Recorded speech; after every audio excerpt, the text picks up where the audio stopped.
Muraho Yezu akuzwe. Bahaye ikaze kuri channel yanjye nshya uko mbyumva ubyumva ute. Uko mbyumva ubyumva ute ni urubuga rushya rwavutse uyu munsi.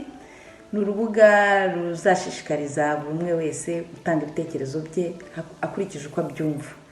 Ni urubuga ruzahuza ruzungurana inama, ni urubuga ruzahuza ibitekerezo, ni urubuga ruzagura imyumvire y'abantu, ni urubuga ruzagura imitima, ni urubuga ruzagerageza gufasha buri muntu wese kuvuga icyo atekereza mu buryo abyumva, bitamubuza ko ukunda byumva nawe ari ukuri. Donc ni urubuga ruzaduha twese umurongo wo kugenderaho, wo kuganira, wo kuvuga ku bintu n'ibindi, ibintu bitandukanye, kugirana inama, gufashanya mu bitekerezo, kuvuga uko wumvaga ibintu undi nawe akavuga nawe uko abyumva, hanyuma tugahuriza hamwe tukabyumva kimwe.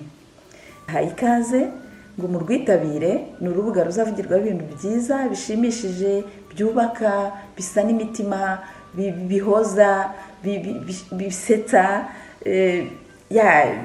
Urubuga uzaba ufite igitekerezo ukakizana, abandi bakakubwira nabo uko babyumva.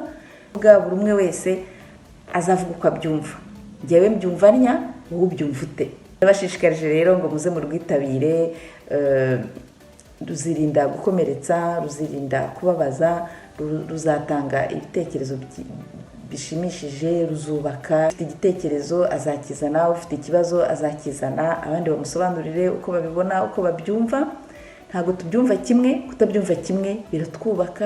Kutabyumva kimwe byubaka umuryango muri rusange, byubaka sosiyete, byubaka igihugu, byubaka isi yose. Imyumvire itandukanye niyo iteza ibintu byose imbere. Ibyagezweho byose byatejwe imbere n'imyumvire itandukanye. Karibu rero, nimuze tuganire, nimuze dusabane, nimuze ikibazo cyose uzaba ufite uzagitanga, abantu bazakubwira uko babyumva, ubihuze n'uko ubyumva, hanyuma ubone igisubizo. Bahaye ikaze rero, nimuze mwiyaboneshe, mubisangize abandi, mubikunde, nutanabikunda niko uzaba ubyumva, uzatubwira wowe uko ubyumva. Dusabane, tuganire, tugirane inama, twungurane ibitekerezo, buri umwe wese akurikije uko abyumva. Tuzaganira ku bintu bito bitandukanye ariko duhura nabyo bya buri munsi. Ishobora kuba mode, ishobora kuba dekorasiyo, ishobora kuba inzu, ishobora kuba banye no kurya, bishobora kuba n'ibindi bitekerezo bisanzwe.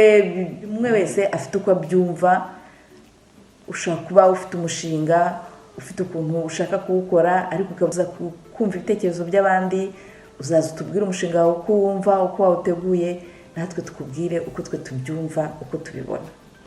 Sawa rero, ikaze. Bashishikarije kwiyabonesha. Merci beaucoup. Mubisangiza abandi, partager. Top. Murakoze cyane. Bye. Mbifurije umunsi mwiza. Imana ibahe umugisha mu byo mukora byose uyu munsi. Sawa, bye. Bye.